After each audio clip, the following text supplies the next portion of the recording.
somos Débora Marino y Mariano Nicosia. Yo soy de Luján, provincia de Buenos Aires. Vamos a dar la charla Aspectos legales de tu emprendimiento, y como bien dijo Diana, vamos a desarrollar los aspectos básicos, ¿sí? De cuáles son las principales decisiones y alternativas jurídicas y normativas para tener en cuenta en tu negocio. Vamos a empezar, ¿sí?, con una introducción. Hemos dividido la charla en 4 ejes principales. El primero es la viabilidad legal, ¿sí?, que vamos a desarrollar un poquito de lo que es. La segunda es la estructura legal, ¿sí?, de un emprendimiento. El tercero es la propiedad intelectual, la protección de ideas y proyectos. Y el cuarto, los instrumentos que más vamos a firmar en nuestro emprendimiento, que son los contratos, estos elementos tan importantes a la hora de fijar derechos y obligaciones con las otras personas. Acá marcamos para la introducción 4 ejes principales, ¿sí?, para que todos y todas puedan visualizar cuál es el contenido y el objetivo de esta charla. Los voy a leer y después voy a desarrollar un poquito. La estructura legal del proyecto en fase inicial pocas veces contempla el asesoramiento sobre los aspectos legales. ¿Qué nos referimos a esto? Que cuando se inicia un proyecto o cuando se plantea el crecimiento de ese proyecto, generalmente pensamos en las cuestiones contables o tributarias. Está muy bien hacerlo porque son hiper importantes, pero también hoy lo que queremos dejar un granito de arena en que los aspectos legales son igual de importantes, ¿sí? Por eso en esta charla les proponemos repensar el enfoque, ¿sí?, para ampliarlo de lo tributario, contable y jurídico, porque los servicios jurídicos son un paso previo necesario para desarrollar tu idea sobre bases jurídicas sólidas. Un asesoramiento correcto puede resultar un beneficio a futuro que evitará muchos posibles dolores de cabeza, y por eso a todos y a todas le decimos que abordaremos 4 ejes jurídicos que consideramos que debes conocer al momento de desarrollar una idea y convertirla en tu negocio.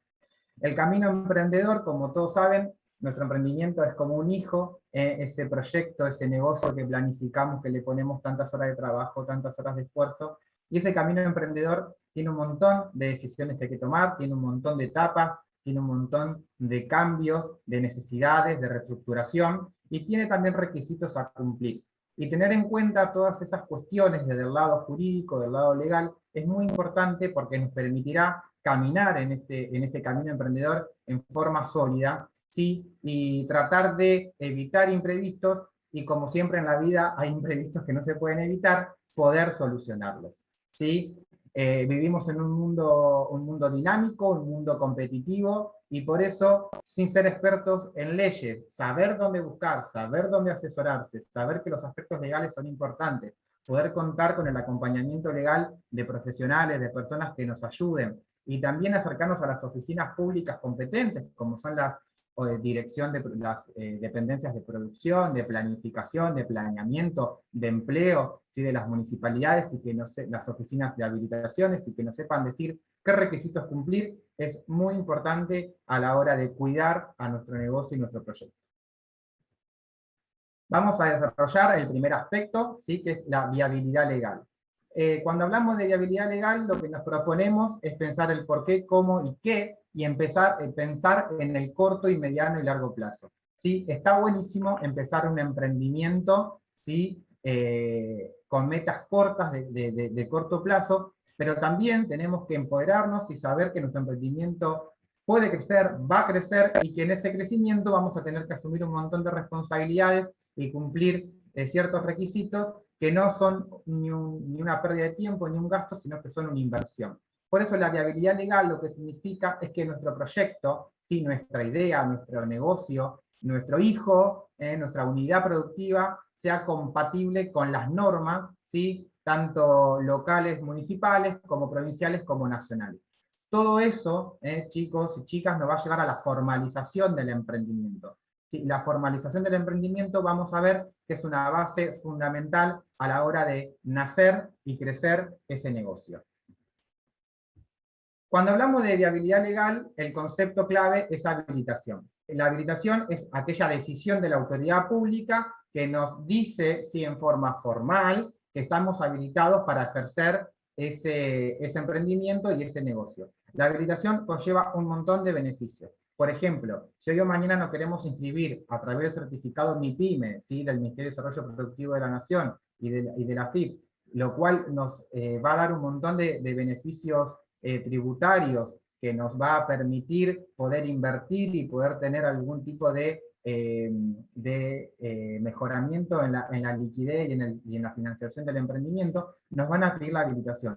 Cuando pedimos algún tipo de herramienta crediticia de financiamiento público-privado, también exigen la habilitación. Y además, la habilitación sí lo que hace es prevenir inconvenientes o prevenir que nos caigan algún tipo de inspección y que no, por no cumplir algo solo por desconocimiento, tengamos que hacer pasos para atrás, que nos puedan clausurar, etcétera, etcétera. Al momento de habilitar, y esta cuestión tan importante de la formalización, ¿sí? Es importante tener en cuenta la zonificación. Y la zonificación, chicos, lo que quiero que sepan que en las jurisdicciones existen lo que se denominan códigos de zonificación o de ordenamiento urbano, que lo que hacen es dividir, ¿sí? Voy a tratar, por supuesto, de hablar con conceptos criollos para que nos entendamos todos, lo que hace es dividir el distrito en diferentes zonas, ¿sí? Donde en algunas zonas hay actividades productivas permitidas, en otras zonas hay actividades productivas no permitidas, en algunas con más o mayor libertad, y en otras directamente solamente se permite la residencia y no se permite el desarrollo de emprendimientos de carácter productivo o comercial. Por lo cual, saber y conocer y asesorarnos a la oficina de planeamiento de nuestro municipio sobre si nuestro proyecto es compatible con la zona donde yo lo quiero establecer, ¿sí? Es un requisito extremadamente importante porque la habilitación conlleva muchos pasos y uno de esos es el certificado de zonificación o el acto de zonificación o como se denomina en nuestro lugar de residencia, por lo cual es importante poder conocer y cumplir los pasos necesarios para poder obtenerlo.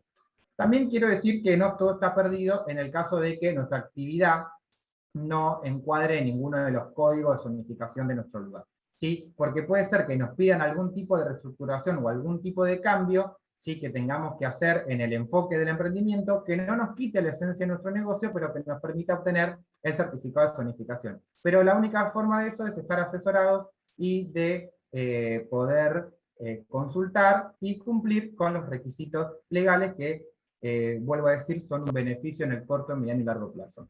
Otra de las condiciones que se exigen en la habilitación son el cumplimiento de las condiciones de seguridad e higiene, ¿sí? Esta cuestión de la salubridad, de tener las instalaciones con las medidas correctas, con las medidas de seguridad correctas, con las medidas sanitarias correctas. Por ejemplo, cuando un emprendimiento se dedica a la producción de alimentos, ¿sí? Se requiere siempre un curso de manipulación de alimentos, la libreta sanitaria, el tener, por ejemplo, los matafuegos en orden. Todas estas cuestiones que volvemos a decir pueden sonar que son dificultosas, son una inversión y un requisito esencial para poder transitar seguros, ¿sí? Y poder cumplirlas. Por lo cual, otro paso, siempre las municipalidades hacen inspecciones de seguridad e higiene, otro paso es asesorarse y tener estos requisitos cumplidos, que es un pasito más a la hora de obtener nuestra habilitación. Otra cuestión también importante es el cuidado del ambiente. Nuestra Constitución Nacional, que es la norma suprema de nuestro país, en el artículo 41 contempla que todos los ciudadanos, tanto todos los particulares y también las propiedades públicas, deben cuidar el ambiente.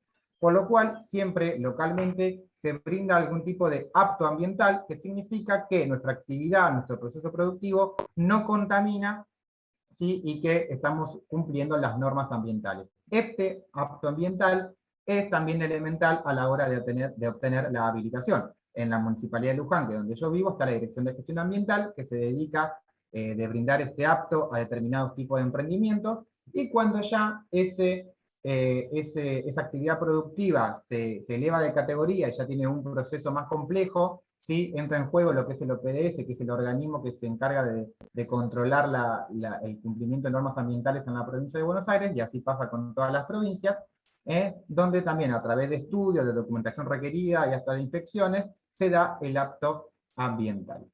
Y otro de los aspectos de la habilitación es la contratación de los seguros obligatorios, ¿sí? La tranquilidad de estar cubiertos. Los seguros, que en términos jurídicos, solamente para que sepamos, se considera un contrato solidario, es poder contratar alguna compañía de seguros, ¿sí? Por supuesto autorizada por la Superintendencia de Seguros de la Nación, para que nos cubran frente a los conceptos obligatorios que también nos piden para habilitar. por ejemplo, la responsabilidad civil, que es contratar a una compañía de seguros para que nos cubran en caso de que algún tercero nos reclame, ¿sí?, por algún daño bueno, que considera que le ocasionamos. En este caso, la compañía da la cobertura y el objetivo principal es que nosotros no tengamos que responder, ¿sí?, con los bienes del emprendimiento o con nuestros propios bienes, lo cual sería una fluctuación o un inconveniente que no queremos asumir, ¿sí?, para poder seguir desarrollándonos. En cuanto a al régimen laboral, si nosotros tenemos empleados, ¿sí?, y cada vez aumentamos nuestra cantidad de empleados, que ojalá así sea para todos y todas, porque significa que estamos creciendo. Los seguros obligatorios son el seguro de vida, y las conocidas y famosas ART, que son las aseguradoras de riesgo del trabajo, ¿sí?, que están creadas al amparo de la ley de riesgo del trabajo, que son compañías, ¿sí?, que cubren cuando cualquier reclamo de un trabajador, o también en caso de enfermedades o de accidentes laborales, cuando se demuestra que así sucedió. Las ART nos da la cobertura para que nosotros no tengamos que responder también en forma directa con los bienes. También quiero que sepan que hay algún otro tipo de seguros obligatorios, como son los letreros y marquesinas. Un aspecto también importante para habilitar es cuando tenemos un emprendimiento comercial y queremos instalar algún cartel o alguna marquesina, respetar las medidas, tanto en lo arquitectónico, las medidas de seguridad también, y también el cumplimiento de estos seguros de letreros y marquesinas. Por otro lado, también tenemos los que son los seguros contra robo e incendio, que nosotros siempre como profesionales sugerimos contratar para evitar estos negativos imprevistos, ¿sí?, y que las pérdidas que podamos llegar a tener puedan ser cubiertas a través de un seguro, ¿sí? Algo muy importante que hay en diversas entidades, ¿sí?, pack de seguros para unidades productivas, para emprendedores, para empresas, para pymes, donde ya te dan como en forma unificada todos estos seguros obligatorios, y para nosotros es mucho más económico, también puede ser más fácil de poder controlar y saber que tengo los seguros cumplidos, ¿sí? Así que estos aspectos en forma general son los que conforman la ansiada y necesaria habilitación. Una cuestión también importante es que hay diferentes tipos de habilitación. Por ejemplo, también vuelvo a dar el ejemplo de mi partido, de Luján. Ahí está la habilitación a término, la habilitación provisoria, la habilitación definitiva, y también están los permisos. Nosotros lo que podemos hacer es asesorarnos, y si hay algún tipo de requisito que no cumplimos, nos pueden dar una habilitación provisoria hasta que subsanemos ese tema y nos puedan dar la habilitación definitiva, que es la que todos buscamos. También quiero que sepan que está bueno asesorarse, porque en algunas jurisdicciones hay regímenes de promoción productiva, hay normativa específica de simplificación de habilitación para emprendedores y emprendedores, en algunos lugares existen las pequeñas unidades productivas, en otros lados existen las habilitaciones sociales destinadas a los emprendimientos de la economía social, ¿sí?, que muchas veces capaz que empiezan sin formalización y también merecen y requieren la ansiada formalización, ¿sí? Por lo cual, acercarse para ver si hay algún régimen de simplificación para que yo pueda formalizarme, seguramente nos va a ayudar a poder cumplir los requisitos legales. Como estamos viendo en la filmina, planificar corto, mediano y largo plazo, saber que estas no son cuestiones imposibles de resolver, que son cuestiones que son totalmente, digamos, viables, que se pueden realizar. Esta planificación más el cumplimiento de los requisitos legales nos va a brindar la ansiada formalización, el crecimiento y los beneficios, porque todo emprendedor y emprendedora merece el acompañamiento público y el acompañamiento privado, y para eso tenemos que estar formalizados. Por lo cual, asesorarse con profesionales y acercarse a las oficinas públicas competentes nos ayuda, como ya dije varias veces, a evitar o solucionar imprevistos, ¿sí? Y ahora sí, voy a ir al segundo eje de esta charla, que es la estructura legal, ¿sí? Qué importante es organizarse para crecer. Nosotros empezamos con una idea, luego nos vamos transformando en un emprendimiento para poder ser una empresa, porque tenemos que volver lo vuelvo a decir, a creer que vamos a crecer, y que seguramente así será, y que tener las bases jurídicas sólidas nos permitirá que ese crecimiento sea más rápido y sea más seguro. Por lo cual, cuando empezamos un emprendimiento, seguramente empecemos, ¿sí?, como tributando y ejerciendo comercialmente como una persona física, ¿sí? Con nuestro nombre, tenemos la quit personal, hacemos contratos a nuestro nombre, todo está a nuestro nombre, que es lo más económico y lo más sencillo para poder comenzar un negocio, ¿sí? Por lo cual está bien, pero va a llegar a un momento, ¿sí? Que seguramente vamos a tener que incorporar inversores, o incorporar algún otro tipo de integrantes que aporten su conocimiento, que aporten bienes, ya sean dinero u otros bienes, muebles o inmuebles, para que nuestro emprendimiento siga creciendo, y ya esta estructura de persona física queda un poco chica, necesitamos organizarnos más como una pequeña pyme. Por lo cual, un momento importante es decidir si paso de persona física a qué otro tipo de entidad puedo conformar. Pero antes de desarrollar un poquito cuáles son estas entidades, voy a dar un caso que puede ser de lo que se denomina el socio olvidado, que por ejemplo nosotros empezamos con un emprendimiento, no lo formalizamos, no establecemos los derechos y obligaciones desde un principio, los dos deciden constituirse y uno de los dos pone su nombre, después esa persona se retira, y al tiempo vuelve y nos reclama su parte actualizada cuando el emprendimiento creció. Bueno, ¿cómo hacemos? Ahí va a haber una cuestión de demostración, ¿sí? Y de reclamo y respuesta frente a este también imprevisto que nos están reclamando. Por lo cual, puede ser una opción, también asesorados, de acuerdo a su tipo de actividad y de su plan de negocios, poder conformar desde el día 1 una sociedad, ¿sí? Con una estructura básica y una estructura chica, para organizar los derechos y obligaciones de cada uno. Los conceptos clave, como estamos viendo acá en la filmina, es la organización y la responsabilidad, y ahora vamos a ver un poco qué significa eso. Las sociedades, ¿sí? Nosotros somos personas físicas, y las sociedades son personas jurídicas, ¿sí? Son creaciones del derecho, ¿sí? Que son diferentes a los socios que la conforman, ¿sí? Un grupo de personas se junta y a través de un contrato decide formar una sociedad, ¿sí? Están reguladas por diferentes normativas, la ley 19.550, el Código Civil y Comercial, etcétera, etcétera, y hay sociedades ya con el tipo legal, con diferentes tipos de sociedades, con sus estructuras determinadas por la ley. Hay diferentes tipos, con diferentes denominaciones y diferente estructura. Vuelvo a decir, las sociedades no son una cuestión imposible de abordar ni desarrollar. Lo importante es que organizan en forma detallada los derechos y obligaciones, la repartición de las ganancias, cómo afrontamos las pérdidas, y que eso queda plasmado en papel y nos va a evitar inconvenientes. Y la cuestión de la limitación de la responsabilidad, porque cuando armamos una sociedad que está reconocida legalmente, ya no respondemos con nuestro patrimonio personal, sino respondemos hasta el capital que hayamos aportado a la sociedad. Las más conocidas, sí, para no extenderme mucho en el tiempo, son las sociedades anónimas y las sociedades de responsabilidad limitada. Las sociedades anónimas se utilizan más para las estructuras de empresas más grandes, y las SRL, que son las sociedades de responsabilidad limitada, más para las empresas más chicas, para las empresas familiares, ¿sí? Puede ser que conformemos un emprendimiento familiar, donde todos nos llevamos bárbaro al principio, crecemos, estamos todo divino, llega un momento en que tenemos que repartir pérdidas y ganancias y empiezan los roces, ¿sí? Porque suceden en todos los casos. Poder formar una SRL familiar, ¿sí? Con las limitaciones y los recaudos de la ley, también nos permite, ¿sí? Poder separar esta cuestión personal y comercial y tener las obligaciones y derechos, ¿sí? Claros, ¿sí? A la hora de que surja algún problemita que tengamos que resolver, donde seguramente vamos a ser asesorados para poder conformarlo.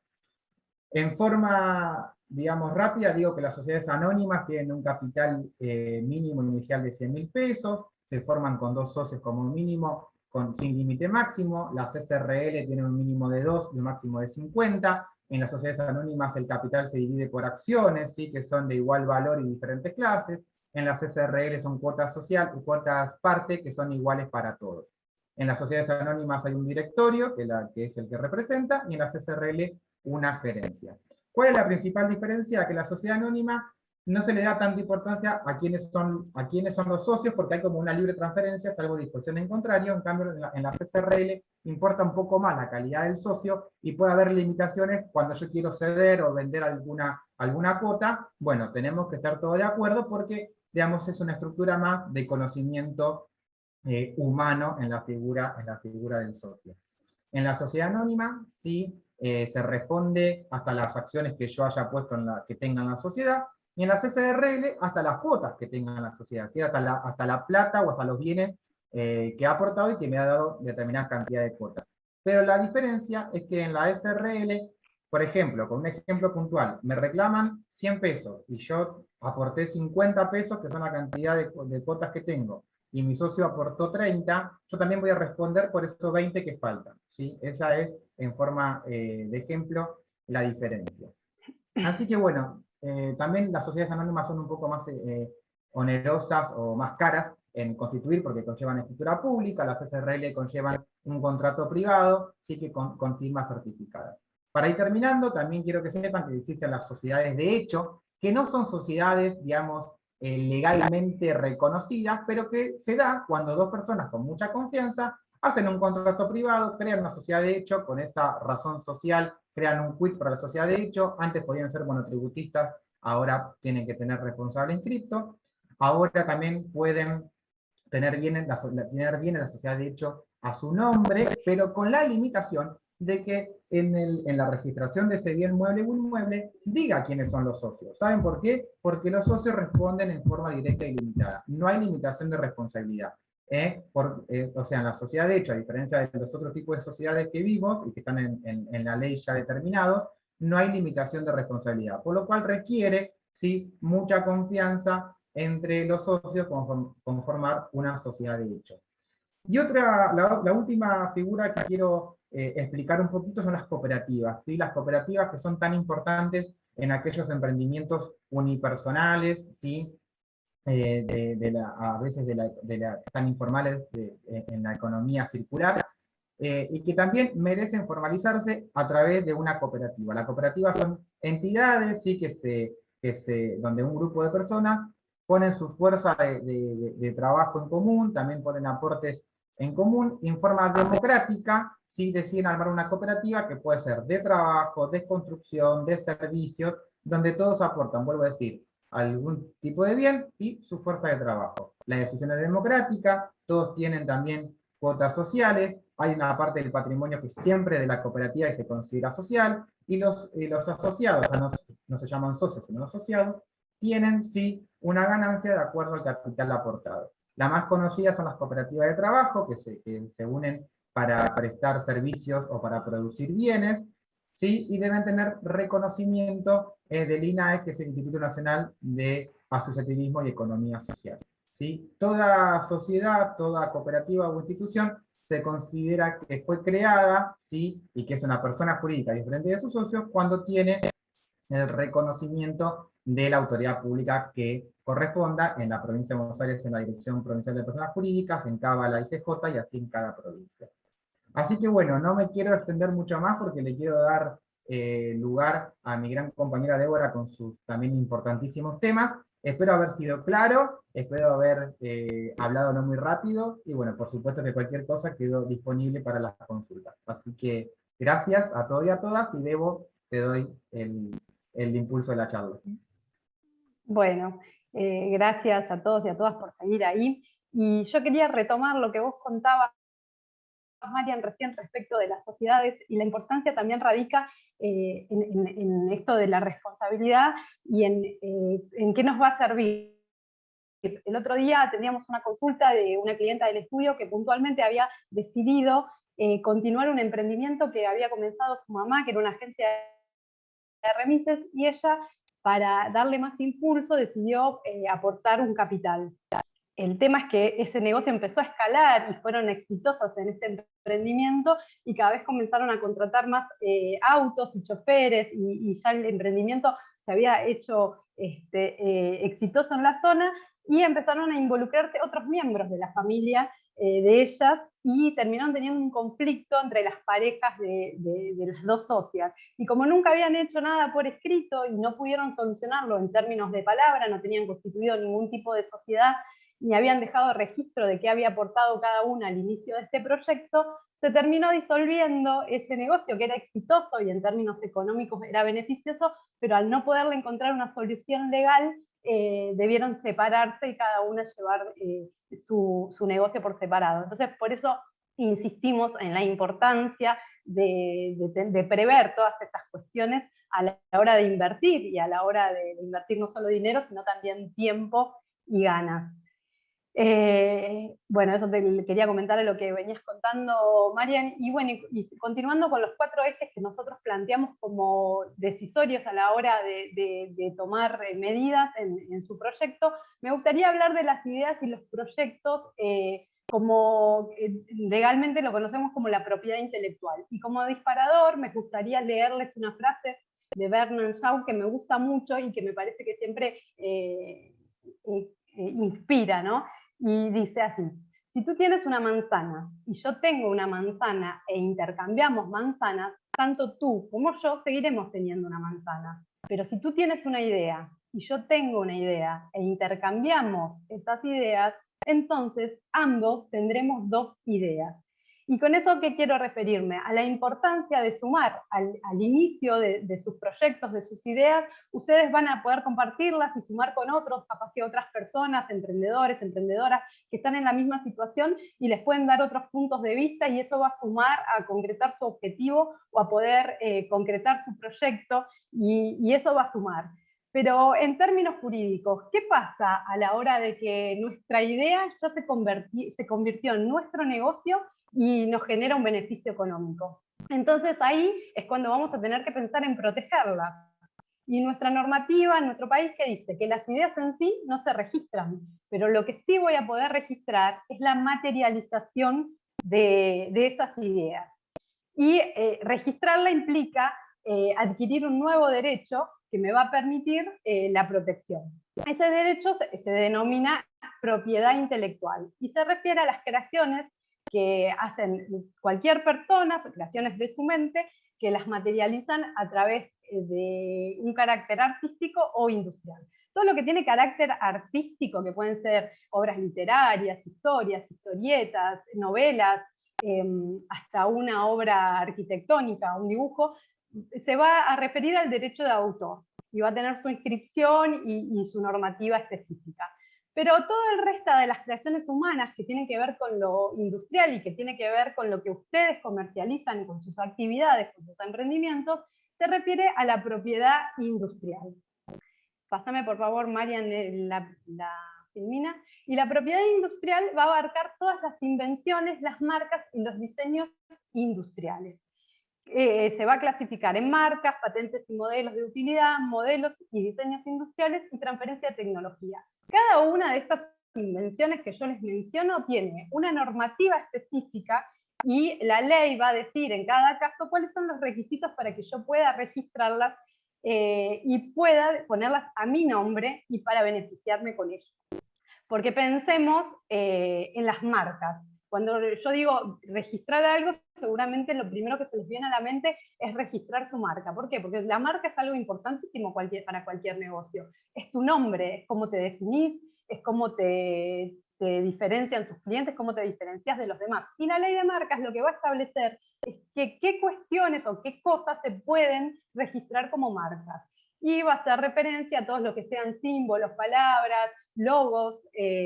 Seguramente ya hicieron algunos otros cursos a través de esta plataforma o participaron de charlas en las que les dice cuál es la importancia de generar su marca y por qué generarla a nivel de marketing o de identidad y cómo desarrollarla en las redes y demás. Pero acá lo que queremos hacer hincapié es en esto. Una vez que yo tengo determinado mi logo, mi nombre, mi marca, ¿cómo lo defiendo frente a otros terceros que lo quieren utilizar?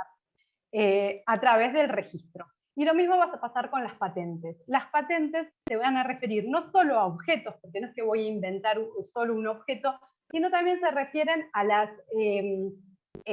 los procesos que tienen que ser innovadores y que tienen que generar algo nuevo. Y la ley también de patentes va a decir qué es lo que necesito tener para que mi invento sea novedoso, que sea original, que tenga una aplicación práctica y también que se pueda aplicar a un nivel industrial.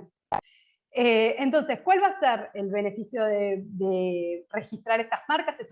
Lo mismo en los modelos de utilidad, son invenciones más pequeñas que los que vienen a hacer es darle una utilidad práctica a algo que ya está inventado, o los diseños que tienen que ver, los diseños industriales van a tener, que versan sobre las cuestiones estéticas de algún producto y se refieren a los muebles o a los objetos que ya, si bien existían, nosotros le podemos inventar una característica estética distinta que sea original y eso lo vamos a poder registrar. Las ventajas de registrar una marca o una patente o un modelo es diferenciarse de la competencia, porque nuestra marca o nuestro modelo, que sea único, que sea nuestro, nos va a dar identidad y nos va a proteger frente al uso que nosotros no hayamos autorizado de terceros. Y esto nos va a dar también adquirimos un nuevo derecho, porque vamos a tener un título de propiedad y con él tenemos un nuevo derecho que podemos ejercer. Y al tener un nuevo título y un nuevo derecho, vamos a poder realizar negocios con estos títulos. ¿Cómo va a ser el proceso de registro? El proceso de registro se va a dar a través del Instituto Nacional de la Propiedad Industrial, que ahí tienen el link. Yo los invito a que, más allá de los tecnicismos que tienen el registro de marca o de patentes y todos los aranceles o los formularios que haya que llenar o lo que haya que hacer, que entren a la página y vean que la página es muy amigable, es muy fácil de entender cuestiones muy técnicas, le va a dar toda la información relativa a la legislación vigente y cuáles son los requisitos para hacer estos registros y ganar este derecho.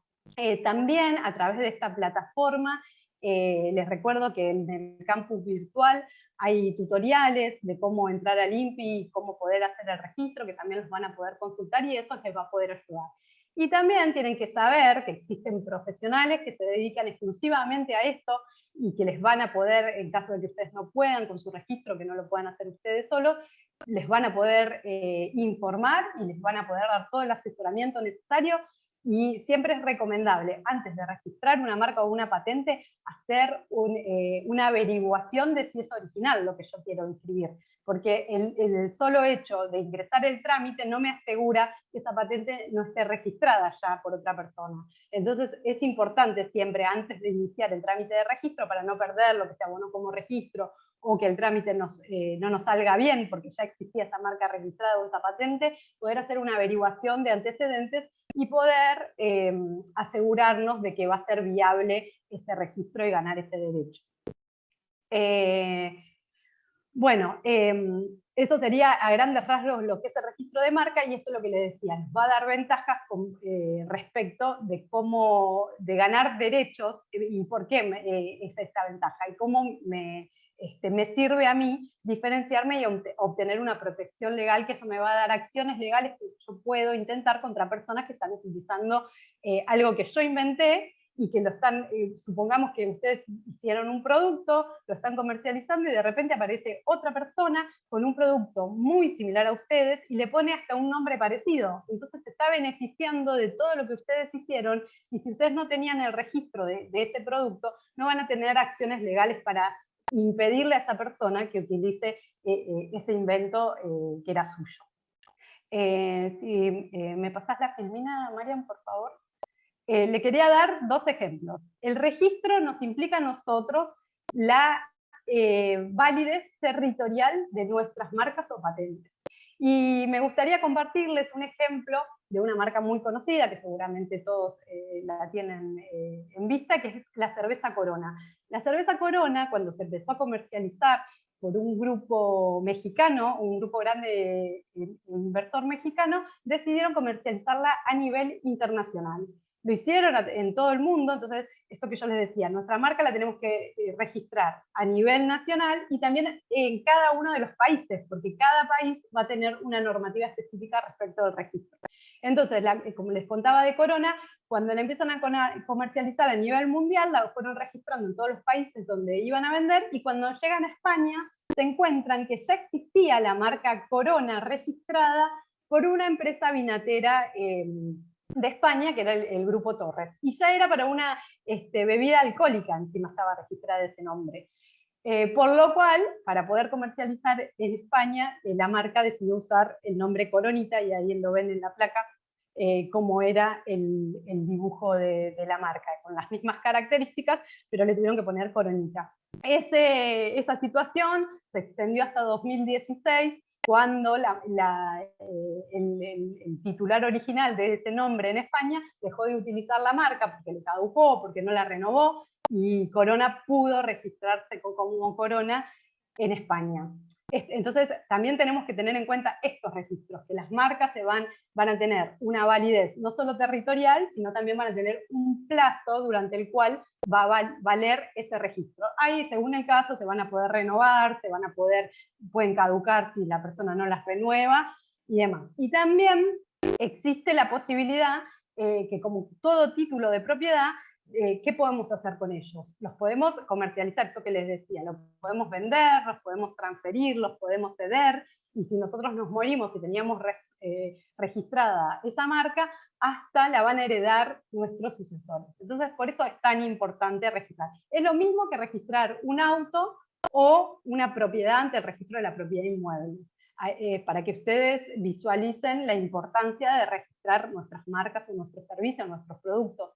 Y otro ejemplo muy claro con esto de que a veces hay marcas que son muy notorias, que les conoce todo el mundo y que no llegaron a registrarse. Y otro caso concreto que les quería comentar es un caso también de España, del Hotel Ritz de Barcelona, que es un hotel muy emblemático de la zona turística y es un hotel muy antiguo, que en su momento una cadena hotelera adquirió esa propiedad y siguió explotando el hotel con el nombre de Hotel Ritz Barcelona. A lo cual la familia de los herederos, de los originarios dueños del hotel, se opusieron porque entre los títulos que ellos tenían el título del nombre del hotel, que era propiedad de ellos.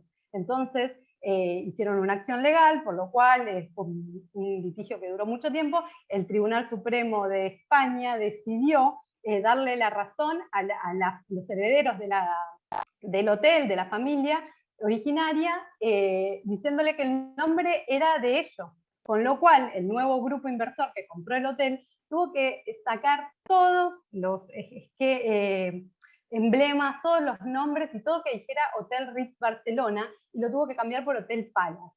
O sea, imagínense, para una empresa tan grande, el costo económico que llevó a eso, cambiar el nombre en todos los grabados del edificio, en todos los utensilios, en toda la ropa, en la ropa de su personal, en la página web, en sus marcas, en sus logos, en todo lo que tenían. Entonces, ser previsible y conocer todas estas cuestiones es muy importante para que resulte en un beneficio económico y no terminemos gastando en poder solucionar lo que podíamos haber previsto. Bueno, pasando al otro eje, María, nos gustaría charlar sobre el tema de los contratos. Y nosotros hacemos hincapié en esto, porque aunque uno hablar de contrato les parece que no, es algo muy difícil que yo no puedo acceder, en definitiva tienen que entender, sin ser expertos en ninguna materia ni en leyes, que los contratos es un acuerdo de voluntades entre las partes. Entonces, son una o más personas que se ponen de acuerdo para llevar adelante un negocio. Con esta definición se van a dar cuenta que hay contratos en todas las relaciones que ustedes lleven adelante al ejercer su negocio. Y entonces nosotros siempre decimos que hay dos principios que rigen cualquier contrato para que tengan como base, para que tengan herramientas para que salga bien. Si los contratos se asientan sobre estos dos principios, tienen mucha chance de que salgan bien. Y uno es la autonomía de la voluntad y el otro es la buena fe. Cuando nos referimos a la autonomía de la voluntad, nos referimos a que cualquier persona que se compromete a hacer algo lo hace por su propia libertad, con su propio consentimiento, entonces se va a someter a lo que escriba o a lo que se comprometa a realizar. Por eso uno es libre en su voluntad de acceder a estos documentos y armarlos como quiera, mientras que la otra persona con la que firmo también esté de acuerdo y le sea un negocio para él. Y la buena fe es como un principio general en todo el derecho que tiene que regir en todas las relaciones y tiene que ver con que uno se tiene que comportar como lo que uno espera, o sea, de buena fe, sin tener intenciones ocultas o sin querer hacer algo que no lo estoy mostrando. Si yo en todos mis documentos tengo plasmados estos dos principios, es muy probable que nos salgan bien. Cualquier comerciante tiene que pensar en eso. También en nuestro derecho, si bien hay leyes de fondos a las que el juez va a acudir y va a aplicar en caso de litigio entre dos personas que firmaron algo y no se ponen de acuerdo, existe la libertad de las formas. Eso quiere decir que no necesitamos que un contrato diga tal cosa en tal orden o de una forma en especial o que tenga determinado margen o que sea de determinada letra. La forma se la podemos dar, excepto con las cuestiones que la propia ley establece que hay que tener una formalidad, como será a la hora de comprar un bien inmueble, una propiedad. Yo voy a comprar mi casa y voy a necesitarlo, hacer una escritura pública a través de escribano para que se registre en el registro de la propiedad inmueble. Entonces, eso sí necesita ese requisito, sí o sí, para tener validez de registro y para que yo incorporarlo como un derecho nuevo. Pero en las cuestiones cotidianas que podemos resolver, no hace falta eso. Y definimos algunas cláusulas que nos parecen útiles a la hora de pensar en hacer un documento que establezca responsabilidades, y entonces por eso les sugerimos que nunca debe faltar entre esas cláusulas la vigencia que va a tener nuestro contrato durante el tiempo que lo vamos a cumplir. La confidencialidad, podemos incluir alguna, si hay algún tema que hay que preservar, tanto información personal de clientes, de proveedores, o nuestra, también podríamos poner una cláusula de confidencialidad que vamos a guardar alguna información o preservarla. Respecto del precio, siempre tiene que estar el precio. Los contratos tienen que tener un objeto, y ese objeto es el propósito que le vamos a dar, y en un negocio siempre hay un precio. Tenemos que fijar ese precio.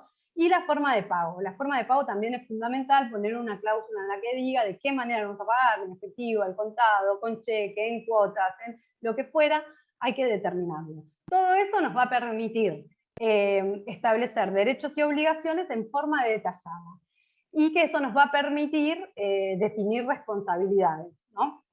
También tenemos que tener en cuenta que tenemos que poner una cláusula que nos permita rescindir el contrato. ¿Qué quiere decir esto? Que en caso de que algo nos salga mal o no salió como lo teníamos planeado, esta cláusula nos va a permitir salir de ese contrato, de ese compromiso, de la forma menos costosa. Si yo me comprometí a entregar cierta cantidad de mercadería para una fecha y resultó ser que me falló el proveedor porque no me entregó los insumos, o apareció una pandemia a nivel mundial que no me deja ejercer mi comercio o que me imposibilitó conseguir mis recursos o ir a mi taller a completar la tarea que tenía que hacer, bueno, voy a tener alguna responsabilidad contra la persona que no le entregué lo que le tenía que entregar. Pero tratar de que sea lo menos costoso y previsible a la hora de poder responder. Y el tema de la jurisdicción también es fundamental, porque podemos fijar los lugares, la ley del lugar donde lo vamos a firmar, y nos va a dar intervención a los tribunales, a la jurisdicción del tribunal que va a entender en caso de litigio. Pásame, Marian, por favor. Y bueno, nosotros decimos que por eso, que sin ser expertos en leyes, van a poder atender a los temas cotidianos a través de este contrato, que va a ser un instrumento que le permita fijar pautas y reglas a la hora de ejercer su negocio. Y vamos a ver el primer contrato que vamos a ver en nuestra actividad, va a ser un contrato de alquiler cuando tengamos que buscar un lugar donde ejercer nuestro comercio o tener que vivir para hacer nuestras tareas. Con los proveedores, los clientes y los suministros es esto que le contaba recién. También vamos ahí a tener cuestiones de cuál es el plazo de entrega, cómo lo voy a pagar, cuándo me lo van a entregar, cómo lo voy a llevar, si lo van a venir a buscar. Todas esas cuestiones las tenemos que detallar y determinar de antemano para que podamos cumplirlas.